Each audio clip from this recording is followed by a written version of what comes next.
History class 35 इतिहास के पूरे क्लास को हम संक्षिप्त में पढ़ रहे हैं। आज क्लास 35 को पढ़ेंगे। पिछली क्लास में दक्षिण भारत के चेर, पांड और वाकाटक वंश के अलावा चालुक्य और पल्लव वंश को भी पढ़ चुके हैं। चालुक्य की स्थापना 3 चरणों में हुई थी। पहले चरण में चालुक्य की राजधानी वातापी था, इसे बादामी भी कहते हैं। दूसरे चरण में चालुक्य की राजधानी कल्याणी था। तीसरे चरण में चालुक्य की राजधानी बेंगी था। चालुक्य और पल्लव वंश आपस में लड़ते गए और कमजोर होते गए, जिसका फायदा उठाकर चालुक्य वंश के आखिरी शासक कीर्तिवर्मन द्वितीय, जो कि अयोग्य थे, इनको दंती दुर्ग ने मार दिया और पल्लव वंश के जगह पर राष्ट्रकूट वंश की स्थापना कर दी। इसके बाद चालुक्य शासक राष्ट्रकूट के सामंत के रूप में जिंदगी जीने लगे, लेकिन चालुक्य वंश वाले अंदर ही अंदर अपने खोए हुए साम्राज्य को वापस लेना चाहते थे। और एक समय ऐसा आया कि राष्ट्रकूट शासक कमजोर हुए। इस समय राष्ट्रकूट वंश के शासक कर्क द्वितीय थे। ये अयोग्य शासक थे, जिसका फायदा चालुक्य वंश के तैलब द्वितीय ने उठाया। कर्क द्वितीय को गद्दी से उखाड़ फेंका और अपने खोए साम्राज्य को वापस ले लिया। और फिर दूसरी बार चालुक्य वंश की स्थापना हो गई और इस बार राजधानी वातापी से हटाकर कल्याणी कर दिया। और इस बार चालुक्य द्वितीय के संस्थापक तैलब द्वितीय थे।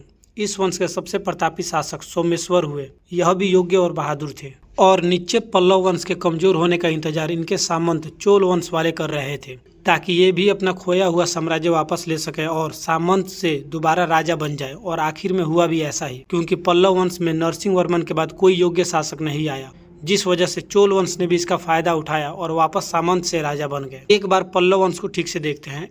इसकी राजधानी कांची थी और इसके संस्थापक सिंह विष्णु थे। इनके दरबार में भरवी नामक विद्वान रहते थे। इनकी रचना किरातुल जुकियम है।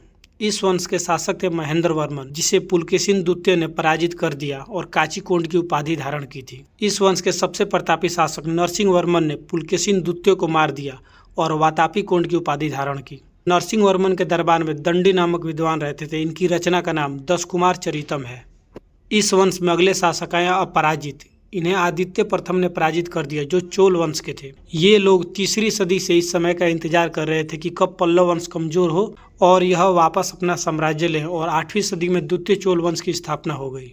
ये लोग लगभग 500 साल के बाद पुनः सत्ता में आ गए और अब चोल वंश की पुनः स्थापना हो गई। इसके संस्थापक आदित्य प्रथम थे। इनके बाद इस वंश के शासक राजराज थे। इन्होंने द्वितीय चालुक्य वंश पर हमला कर दिया। उस समय चालुक्य वंश के राजा सोमेश्वर थे और एक बार नहीं कई बार राजराज ने सोमेश्वर को पराजित किया। बार बार पराजित होने के कारण सोमेश्वर की पत्नी ने भी इनकी निंदा कर दी, जिस वजह से सोमेश्वर ने जाके तुंगभद्रा नदी में आत्मदाह कर लिया।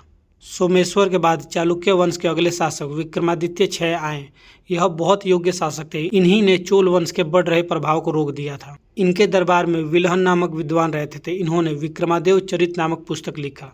इस वंश के आखिरी शासक सोमेश्वर चतुर्थ थे। इनके बाद यह वंश दोबारा खत्म हो गया और ये फिर सामंत की जिंदगी जीने लगे। समय बदलता गया। फिर जब ये थोड़े समय बाद सामंत से राजा बन गए और तीसरी बार चालुक्य वंश की स्थापना कर दी और इस बार राजधानी बेंगी को बना दिया। इस बार इसके संस्थापक विष्णुवर्धन थे, लेकिन इस बार भी यह ज्यादा समय तक नहीं टिक पाए। अयोग्य राजा आते गए, जिसका फायदा उठाकर चोल वंश ने इन्हें अपने में मिला लिया। आज के क्लास में इतना ही। अब आगे का क्लास कल देखेंगे। धन्यवाद।